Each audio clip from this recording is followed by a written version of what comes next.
So first thing you're going to do is come in and don your proper OR attire.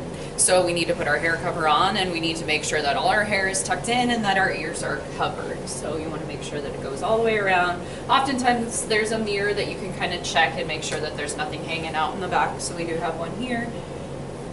So some people will wear 2 hair covers if you kind of tend to be one of those people that has stuff hanging out at the back. So we want to don the hair cover, and then we want to don the shoe covers. So remember, as a student, you will be required to wear shoe covers. As an employee, you may choose to buy a pair of shoes that you keep only in the facility, that you wear only in the OR, but as a student, you will have to wear shoe covers at all times. And we really recommend that you do, because it does protect them from getting dirty and getting blood and body fluids on top of your shoes.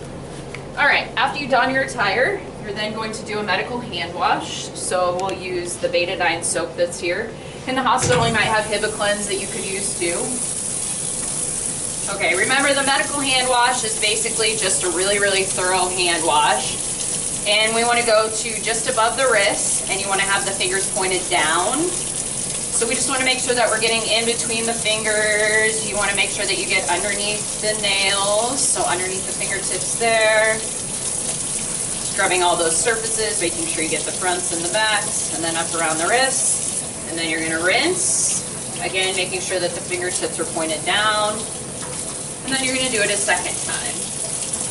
So just remember, before we touch any sterile supplies or we go into the operating room, you need to make sure that your hands are clean, so you're not bringing anything in from the outside. So you do have to do your medical hand wash before you put a mask on, and also before you go into your room and start going through your case card.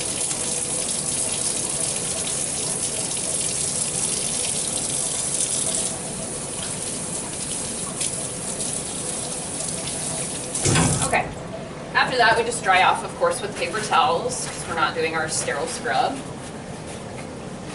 Now, I tell most students that you can put your mask on at this point. You don't have to have a mask on as you're going through the case cart. However, we've had lots of students forget to put the mask on before they start to open the room, so I really suggest that you put the mask on now. So pick whichever mask you prefer to wear. And then a lot of people will grab their eye protection as well and just put it on the top of your head so that you don't forget it. Okay, then we're going to go into our operating